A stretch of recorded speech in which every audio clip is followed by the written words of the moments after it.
Are we waiting for others to sit there? No, we are not waiting for others. I'm Jane Harmon, the president and CEO of the Wilson Center. We're delighted to have a packed room here this morning, and my special thanks to a dear friend, President Park, and Kyungnam University, the Wilson Center's close partner, for co-sponsoring our 2013 Korea Forum. I would like to recognize, if he's here, Don Manzullo. Is he here? No, not yet. But he was a classmate of mine, actually, in Congress, and he will be moderating one of today's panels. His interest in Korea was evident while a member of Congress, and this is evidence that there are very useful careers outside of the United States Congress. I certainly am very lucky to be here. Let me just say a few words about my own connection to Korea.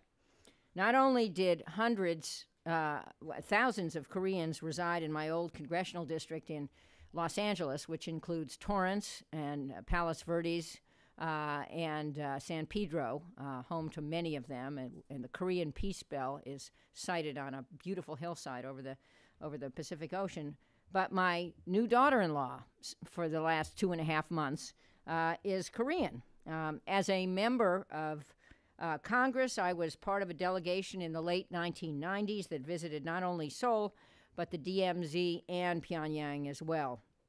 I was just in Korea in January, and last year it was a privilege when I was in Korea to receive an honorary degree from Kyungnam University. I proudly wore my hat and my robe when I spoke later the same year at the University of Southern California graduation. The Wilson Center follows developments on the Korean Peninsula very closely. In fact, South Korea's current Minister of Unification was twice a public policy scholar at the center. With the generous support of the Korea Foundation, the center recently launched a digital archive that provides access to declassified documents on Korean history. This has gotten enormous attention. We're going to be doing more promotional events, but I'm looking at James Person, who doesn't look Korean, but I've decided that he is, a newly minted PhD, and Christian Osterman, who directs our HAP program, History and Public Policy program, which is the program that has produced the digital archive.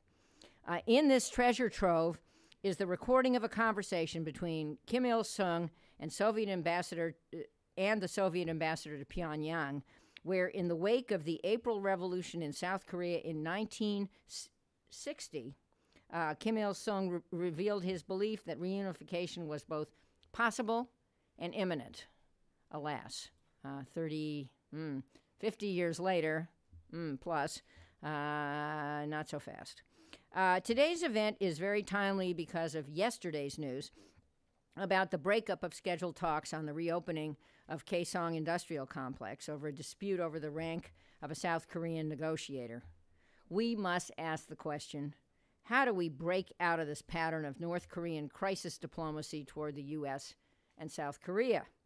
I believe China should play an increased role, and I was just telling several folks that I was at a two-day conference the last 2 days with senior members of the China Party School talking about the renewed closeness of our relationship following the California summit between the two presidents. But clearly, I agree, China has to do more. While China's influence may not be as great as many in Washington believe, and as the Wilson Center's archive reveals, it still has more access than anyone. And one hopeful sign from the Sunnyland Summit was the agreement that a denuclearized Korean peninsula is essential. So it's now my pleasure to introduce my friend President Park, himself a former Minister of Unification, who will also deliver welcoming remarks.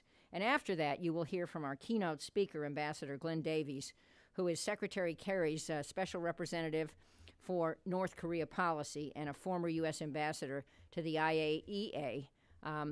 It's a pleasure to have you here, Ambassador Davies, and come back soon. And President Park, we think you live here, so welcome home.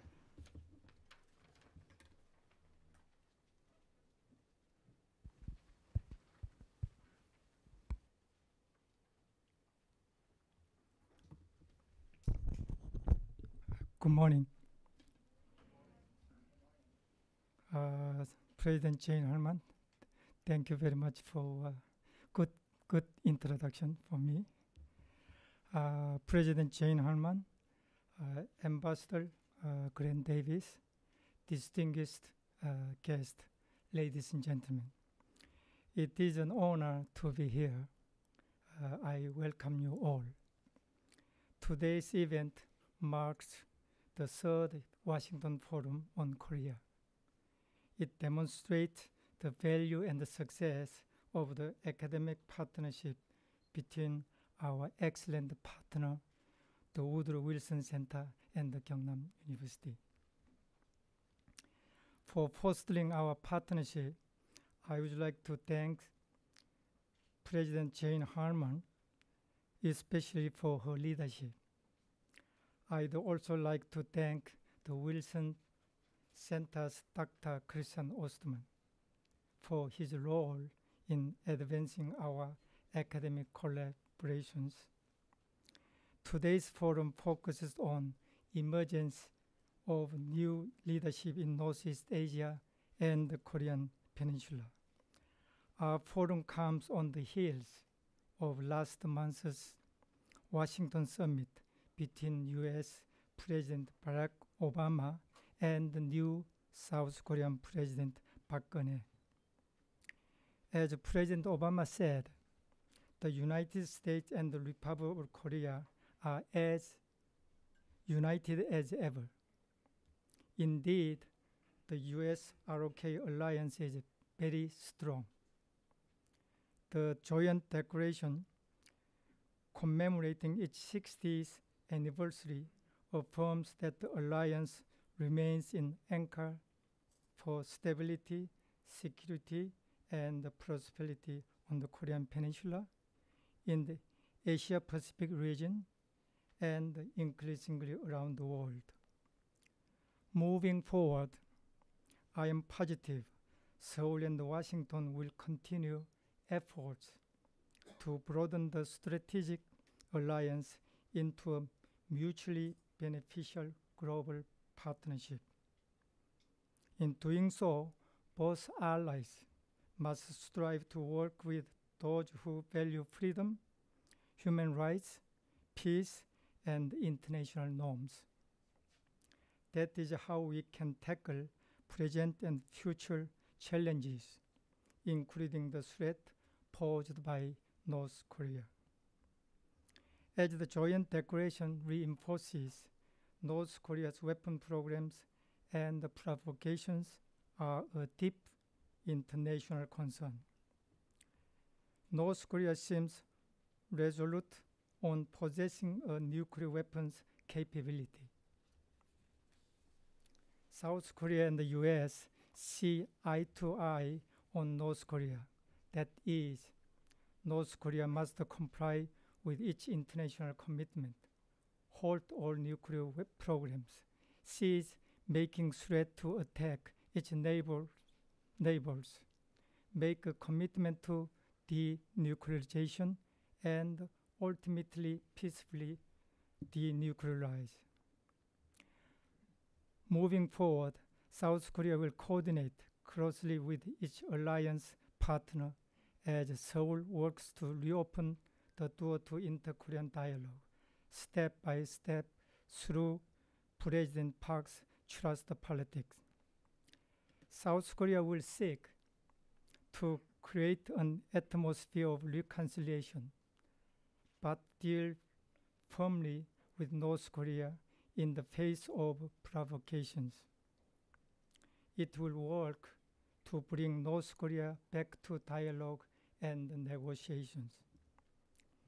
President Obama reaffirmed the U.S. commitment to the defense of South Korea, including extended deterrence. He has said the U.S. will not give concessions to North Korea, but that he supports President Park's trust politics and assistance it promises if North Korea moderates its behavior. China's role is also important vis-à-vis the problem of North Korea and the denuclearization issue.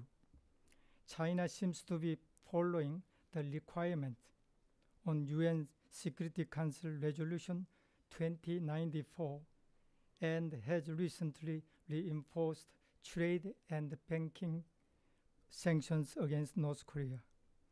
Of course, to deal effectively with the problem of North Korea's nuclear threat, South Korea-China cooperation and US-China cooperation will be essential.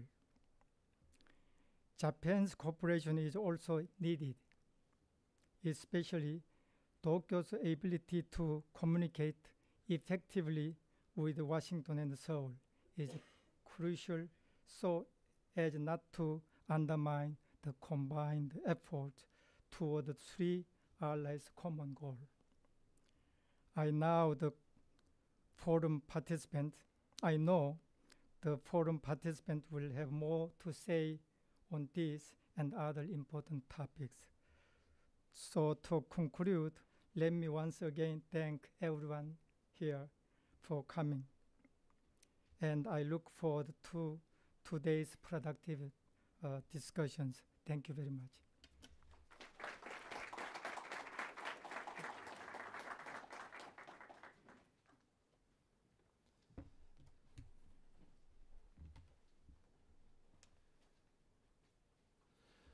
Well, it's wonderful to be here. Thank you so much, President Harmon and President Park, for arranging this and inviting me to come to the Wilson Center today to make some remarks about North Korea and the United States and where we are at the moment. I'd like to kind of formally and sincerely thank the Wilson Center and Kyungnam University's Institute for Far Eastern Studies for co-organizing this event. And thanks again, of course, to all of you for coming this morning. Both the United States, in fact, and South Korea are quite fortunate to have institutions like the Wilson Center and the Institute for Far Eastern Studies. Both play an indispensable role, not just in educating our respective publics, but also in informing the national conversations in our two countries on some of the most challenging and urgent foreign policy issues confronting us today. And it's, of course, on one such issue, a bit of a burning issue at the moment, North Korea, that I'd like to focus this morning. North Korea, also known as the Democratic People's Republic of Korea, or DPRK, has been no stranger to the headlines over the past year. Of late, the reason hasn't been the extreme North Korean threats of the type we saw this spring. Instead, it's largely driven by Pyongyang's recent diplomatic outreach, what some have come to label its charm offensive in the region. Over the past few weeks, we've seen North Korea shift in time-worn fashion, for those of you who have been following this over the years, out of yet another classical provocation phase and into a classical engagement mode. It made overtures to Japan with thus far few results. A short while later, it dispatched a special envoy to Beijing, the highest level DPRK official to visit China since Kim Jong-un's Uncle Chung Son-taek last August. After the visit, the two sides characterized the results in quite differing terms. On the inter-Korean front, having first created a crisis over the joint Kaesong industrial complex, the DPRK then put out feelers to the Republic of Korea to discuss that and other issues. We've seen in recent days the difficulty the ROK has faced in overcoming North Korean posturing in order to return to start up those talks. Beyond its three immediate neighbors, media reports state the North is willing to engage, quote, relevant parties, end quote, in dialogue, including perhaps in a six-party format. Few of us, of course, forget that up until a few weeks ago, North Korea was nearly at the apogee of an almost unprecedented multi-month stream of provocative threats and actions that spiked tensions on the Korean peninsula to levels unseen since the 1990s. The North's graphic threats of nuclear strikes on the territory of the United States and Republic of Korea, its announcement it would start its Yongbyon nuclear complex, and its shutdown of Kaesong are just a few of the many highlights. And all of this occurred against the backdrop of the most provocative and dangerous of all of North Korea's recent steps, its detonation 4 months ago on February 12 of a nuclear weapon. Sadly, we've all been here before with North Korea.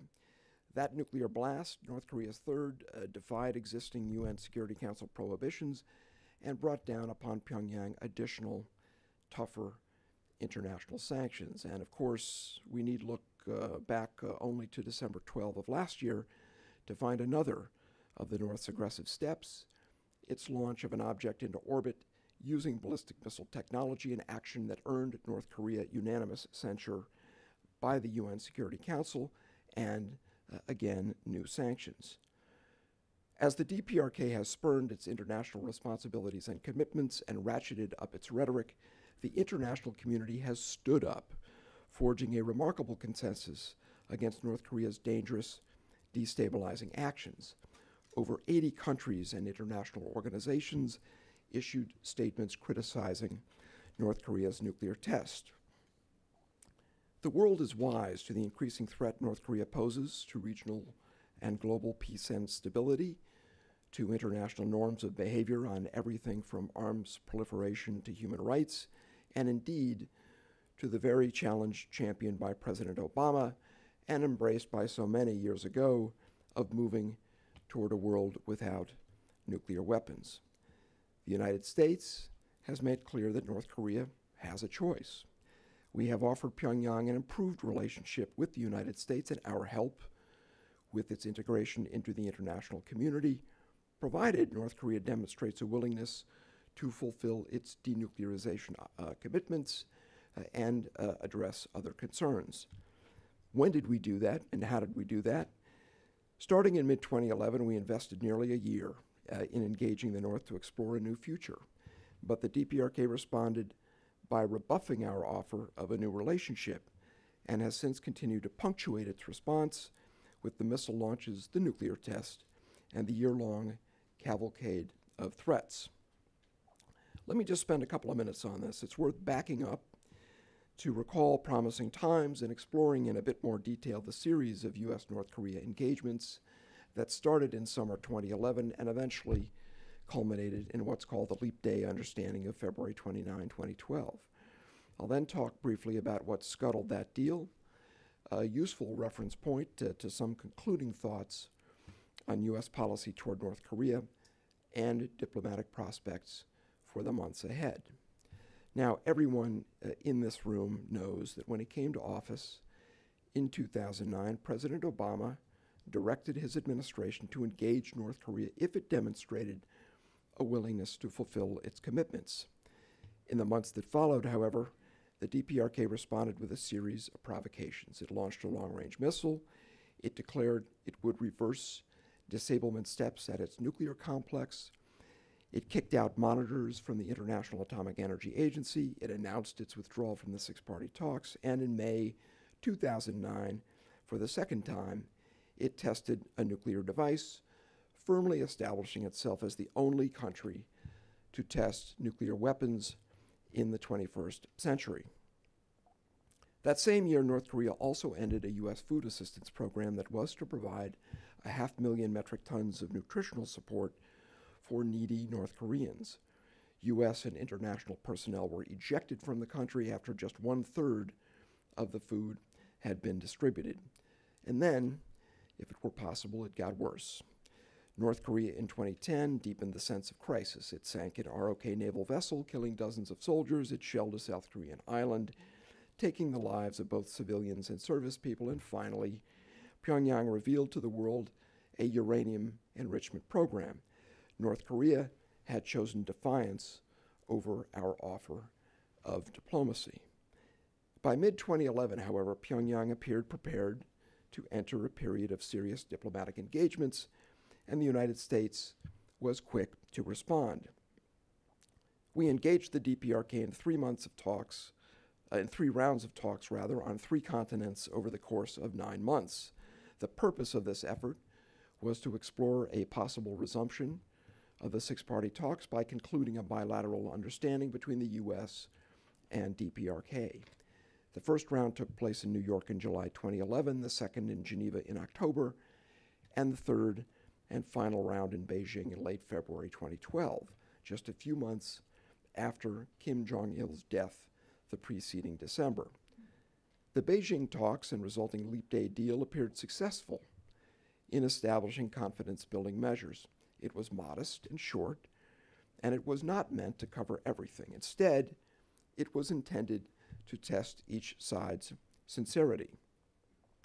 North Korea committed to suspending nuclear tests, long-range missile launches, and both uranium and plutonium enrichment at its Yongbyon nuclear complex. It also promised to allow the return of international inspectors to monitor North Korean compliance with its nuclear pledge. For our part, the United States pledged security guarantees, and at North Korean insistence, we also at the same time announced the startup of a new nutritional assistance program. But in a dramatic twist, just 2 weeks later, in mid-March, North Korea scuttled the deal. Pyongyang announced its intent to launch a satellite to mark the mid-April centennial of founder Kim Il-sung's birth. Within hours, all 5 of the other 6-party states, the ROK, Japan, China, Russia, and the U.S., had condemned the DPRK's announcement. In the days that followed, dozens of other nations joined us. But despite a month of intensive public and private calls on the DPRK not to proceed with the launch, including strong efforts from China, Pyongyang went ahead with its attempt on April 13, using ballistic missile technology despite express prohibitions by the United Nations. The launch did more than put an end to almost 9 months of American diplomatic effort. It also, sadly, ended humanitarian outreach we had been working on for quite some time. We had hoped to restart the process of providing food assistance to vulnerable North Koreans, the very young and very old, who no longer get what they need from the regime. This was not because we linked humanitarian and diplomatic efforts. Rather, it was because we could not trust Pyongyang to live up to its end of the nutritional assistance deal. At the international level, the launch triggered unanimous censure from the UN Security Council. With unprecedented speed, the Council, over the course of a weekend, adopted a strong statement condemning the launch and expanding UN sanctions. By reneging on its commitments announced on February 29, North Korea not only spurned an improved relationship with the United States and a path back to 6-party talks, but it also made its priorities clear. It was choosing, yet again, confrontation over diplomatic collaboration and isolation over engagement. And we saw this with increasing clarity over the past year, as I noted at the beginning of my remarks. North Korea's flagrant ongoing violations of UN Security Council resolutions, its December 12 rocket launch and February 12 nuclear test, and its stream of bellicose rhetoric and provocative actions have all dug the DPRK deeper into its international hole. So where does this leave United States policy? It leaves us with a redoubled resolve to continue our principled approach to the North Korean challenge. First and foremost, the United States will not accept North Korea as a nuclear-armed state. We will not reward the DPRK for the absence of bad behavior. We will not compensate the DPRK merely for returning to dialogue. Doing either would only reinforce North Korea's extortionist habits. We have also made clear that U.S.-DPRK relations cannot fundamentally improve without sustained improvement in inter-Korean relations and human rights, nor will we tolerate North Korea provoking its neighbors. These positions will not change. Second, the United States will not engage in talks merely for the sake of talks. Rather, what we want are negotiations that address the real issue at hand, North Korea's nuclear program.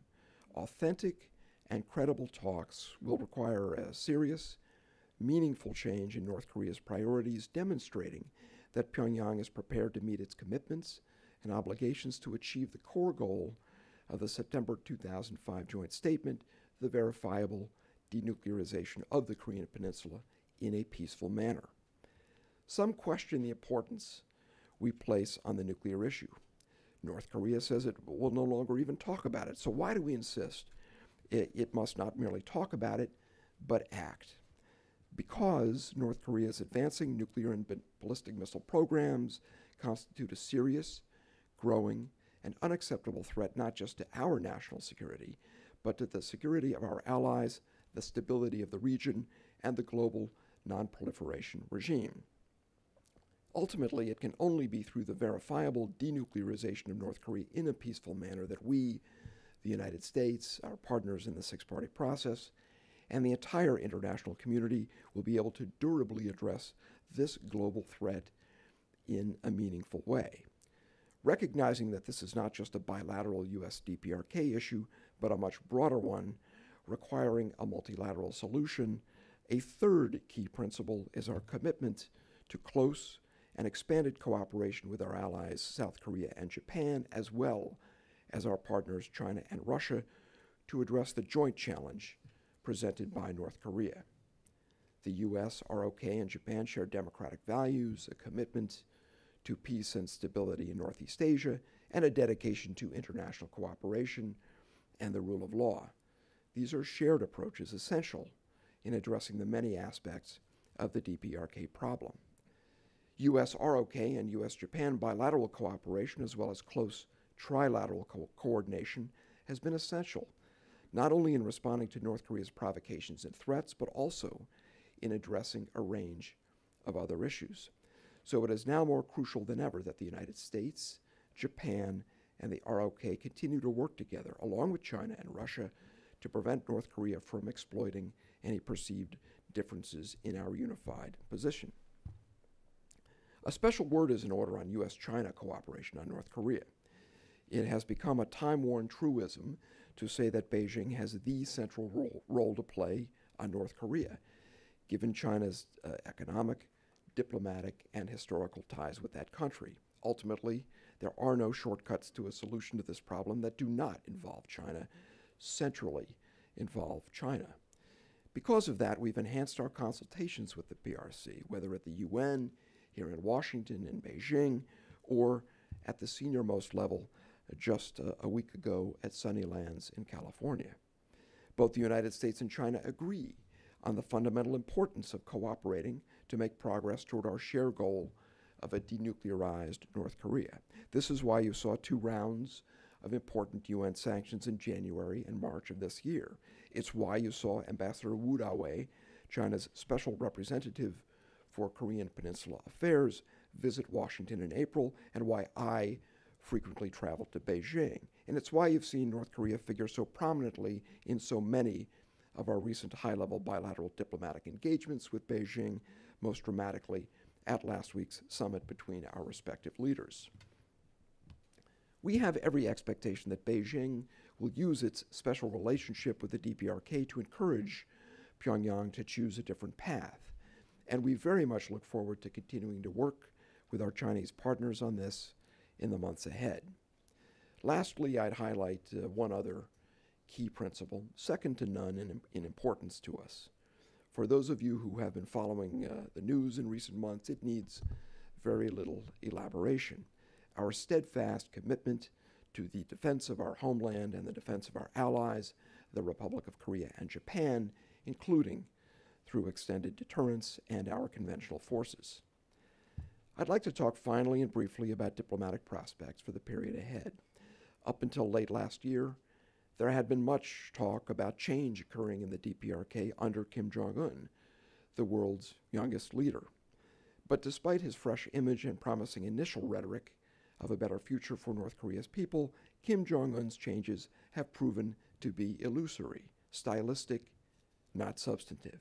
He appears to have rooted his vision for his country firmly in the past, a small, privileged hereditary elite lavishing vast resources on long-range missile and nuclear projects, as well as luxuries for their own gratification at the expense of the regime's long-suffering subjects. Indeed, we remain gravely concerned about the grievous human rights situation in the DPRK and about the well-being of the North Korean people who bear the brunt of their government's decision to perpetuate its self-impoverishing policies. The DPRK's economy is largely stagnant. Its healthcare infrastructure is abysmal. 1 in 3 North Korean children is chronically malnourished. Reports suggest the regime has locked away between 100 and 200,000 citizens in a vast network of prisons where inmates are subjected to forced labor and inhuman conditions. Whole families have been condemned, in most cases without trial, when one member is condemned. The courageous and charismatic Shin Dong-yuk, whose life story is chronicled in Blaine Hardin's excellent book, Escape from Camp 14, was born in one of the most infamous political prison camps and spent the first 23 years of his life there. He was tortured and subjected to forced labor. He was forced to witness, at the age of 14, the execution of his mother and brother. Addressing human rights in North Korea remains an essential component of U.S. policy going forward. And while we have not yet seen North Korea take action to improve conditions for its citizens, we have seen the international community take strong measures to increase pressure on Pyongyang to improve its human rights record. The UN Human Rights Council recently established an independent commission of inquiry to investigate North Korea's widespread systemic human rights violations. The resolution that established the commission was introduced by Japan and the European Union with the co-sponsorship of the United States, South Korea, and many other nations. This united step by the international community is meant to continue to sharpen the choices facing the North Korean regime. It must be said that we would welcome meaningful measures, economic and otherwise, that would improve the lives of the people of North Korea. Frankly, one way for Pyongyang to do this would be to undertake good faith efforts to denuclearize, something that would offer tangible benefits to all parties involved. We've been consistent on this score.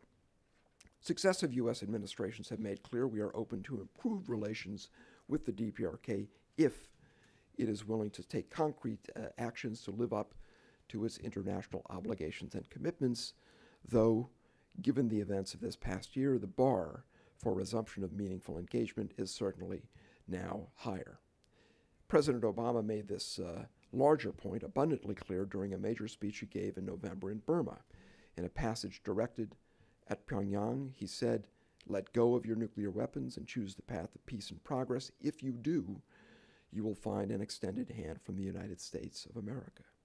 Just last month, in his joint press conference with President Park in Washington, the president came back to this theme, exhorting Pyongyang to, quote, "take notice of events in countries like Burma, which, as it reforms, is seeing more trade and investment and diplomatic ties with the world."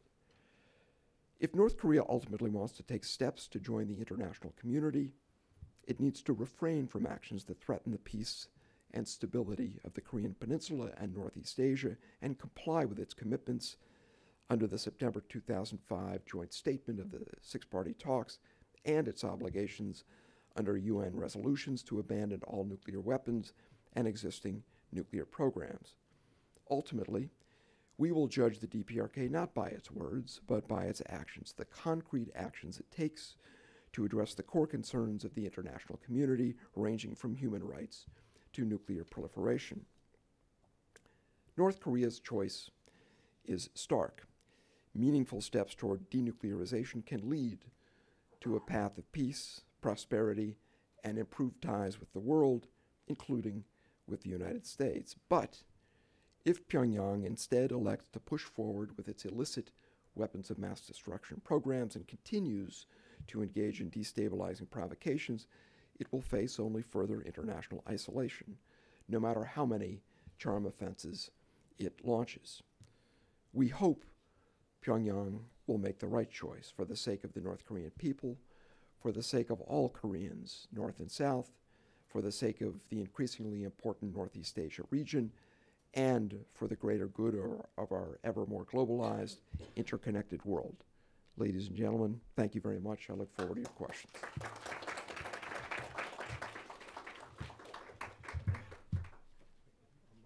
Ambassador Davies, thank you so much. Ambassador Davies has agreed to take a few questions, so if you could please identify yourself and wait for the microphones coming. Yes. Thanks very much. A man who needs no identification. Wish.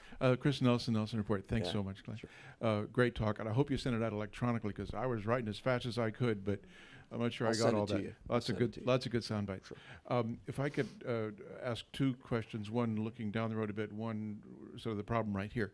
President Park will be going to Beijing shortly. Right. Do you think it's going to be possible for her to perhaps open or maybe continue a discussion with the Chinese leadership about what their concerns are for the future of a unified Korea? You know, we hear that they worry that the U.S. and RK armies are going to be on the border. You know, it seems that there's a conversation that needs to be had with the Chinese to help reassure them in ways that might make it more comfortable for them to exert some of the pressures that we want. So what's your sense of what she might be able to do and how the Chinese would respond?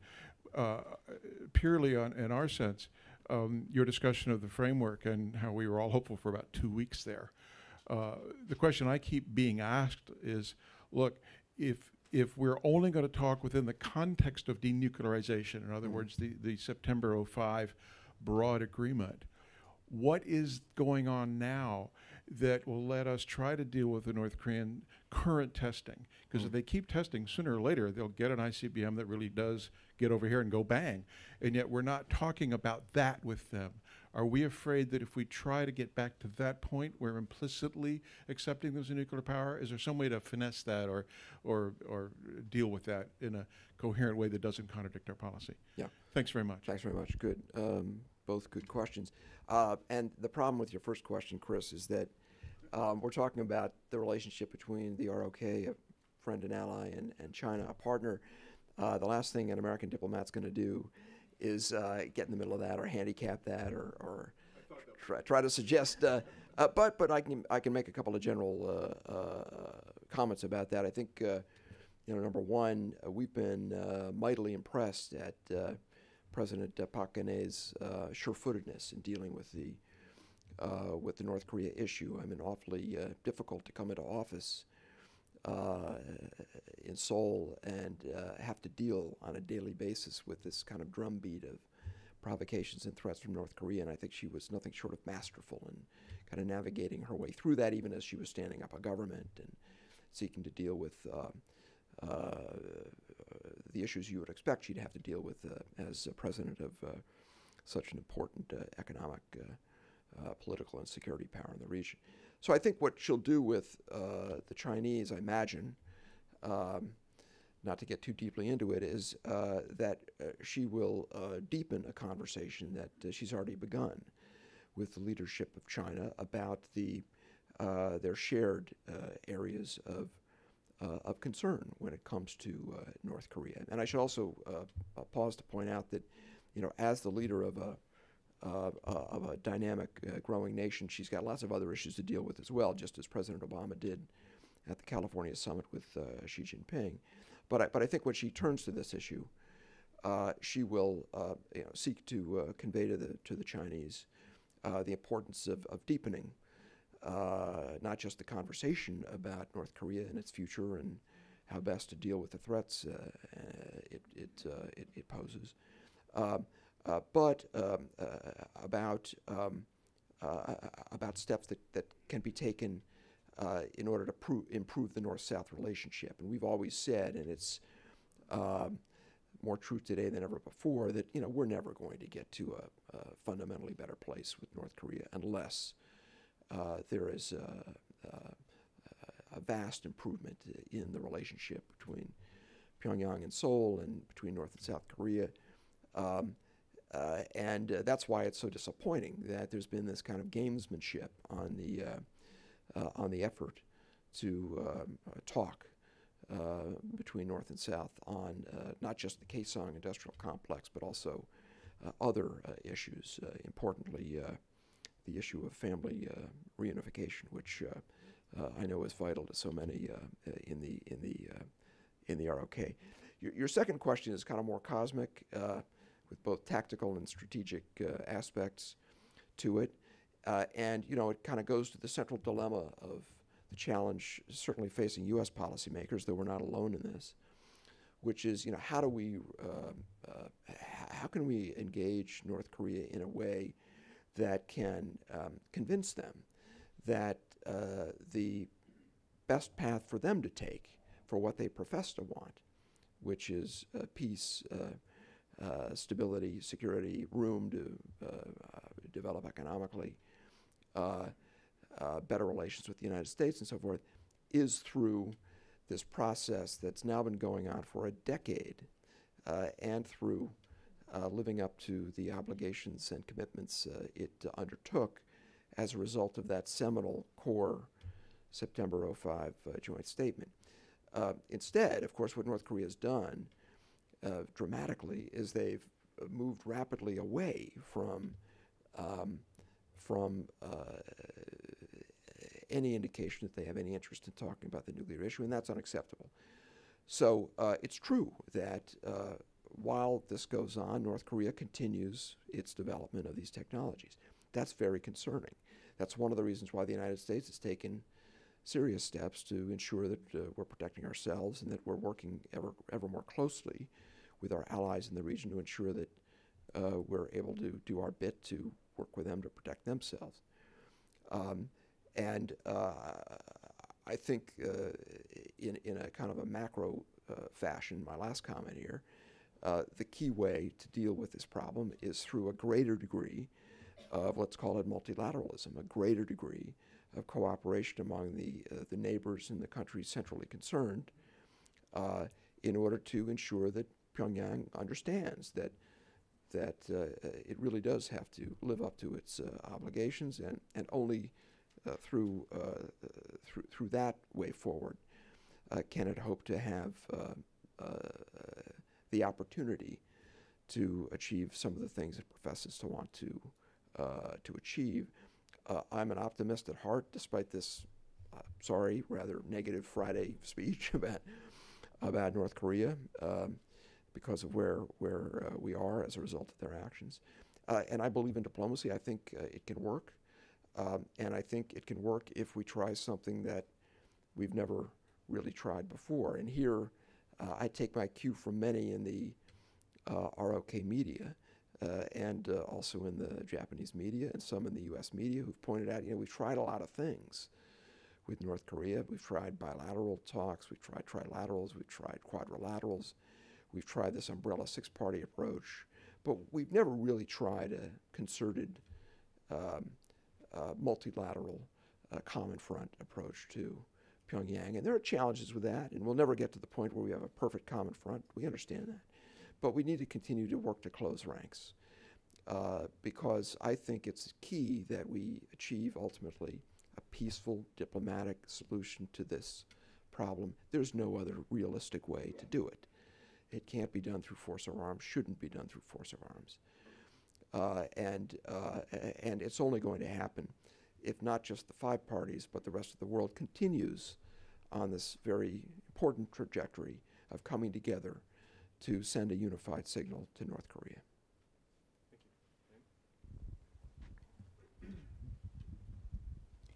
Thank you. I thought your talk was depressing, but Sorry. enlightening, if that's not an oxymoron.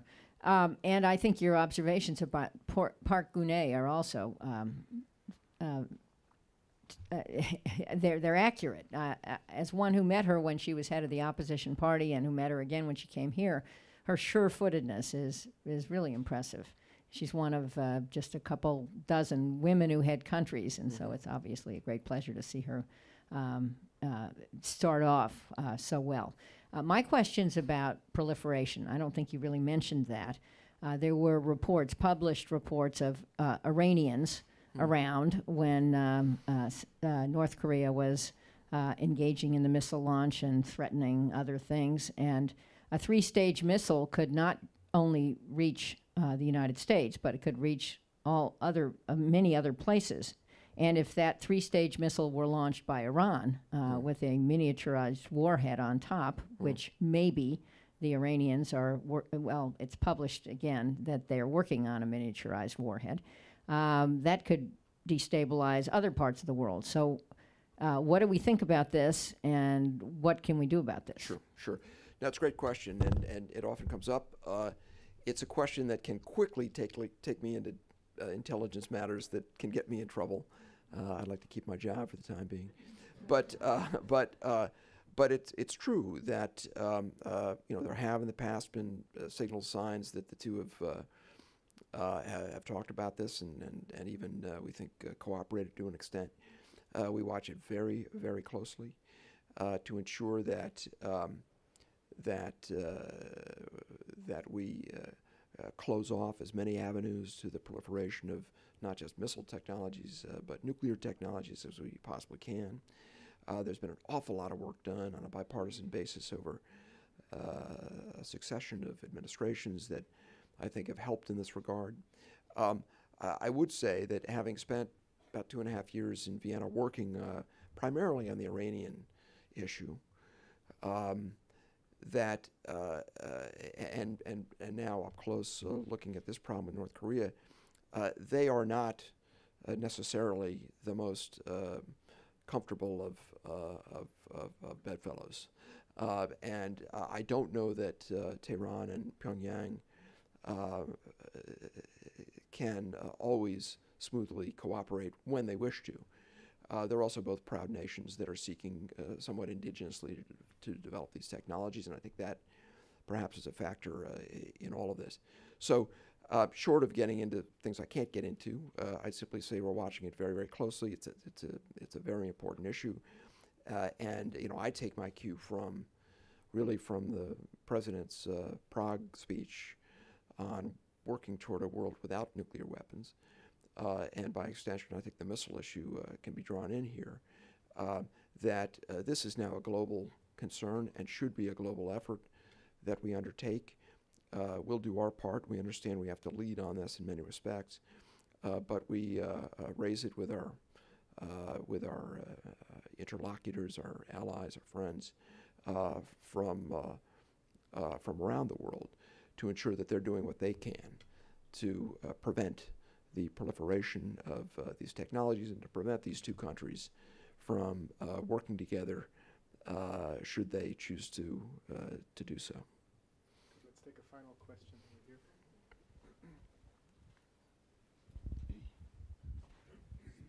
My name is Jennifer with the USA Journal.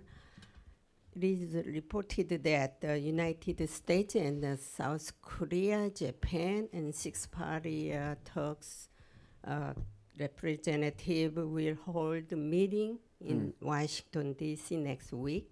My question is, will the United States has any schedule to hold bilateral talks with North Korea before the resumption of the six-party talk? Thank you. Well, goodness, there's a question. What we're concentrating on right now, as I tried to suggest in my speech, of course, is this diplomacy that focuses in the first instance on the five parties and ensuring as much common signaling to North Korea as possible, and then more broadly internationally to continue to deepen this kind of coalition of countries that is working to frame the choices for Pyongyang. On this kind of tactical question of what are our plans about talking to North Korea, it comes up all the time. I understand it. No one wants to miss out on something upcoming. We're not averse to talking to North Korea. We talk to them through the New York Channel. We have spoken to them since the breakdown of the Leap Day deal in track 1.5 formats. I don't think that talking to the North is necessarily kind of the problem, because it's easy to talk. The problem or the challenge is ensuring that you have a sufficient basis so that when you do sit down to talk to them, you have a chance to make progress. So there's that point. The other point is that many people think of this issue in, I would say, kind of classical terms or almost historical terms, that, you know, it's kind of all down to the United States, and, you know, when America talks to North Korea, that's the starting gun of a peace process. You know, we may end up at some point, and we have no plans at the moment, I need to stress, to have you know, protracted discussions again with North Korea.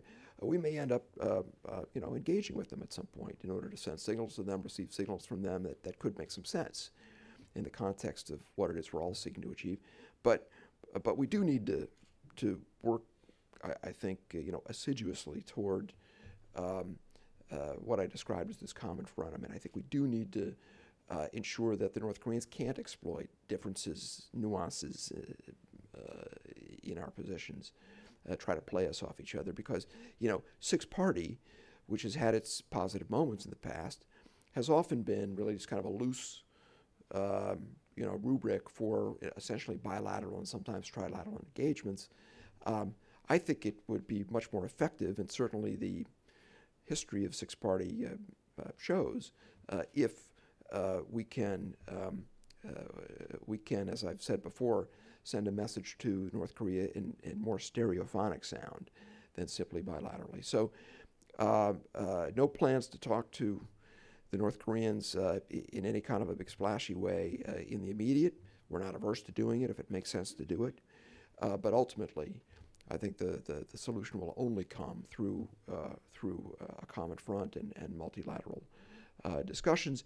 And in terms of where you began your question on this issue of bilateral, trilateral talks, we're always working to set up those kinds of those kinds of settings, those kinds of discussions. I talked about that in my remarks. We're hopeful that we can very soon get together, not just bilaterally with our allies, but in a trilateral format. Stay tuned for, I hope, an announcement on that at some point soon. But I don't have anything specific for you right now. But thank you very much for your question. Appreciate it. Let's thank Ambassador Davies for his remarks. Thank you so much. And we'll resume with the first panel in just a minute. No? All right, thank you. 10 minutes. Very good. Thank you.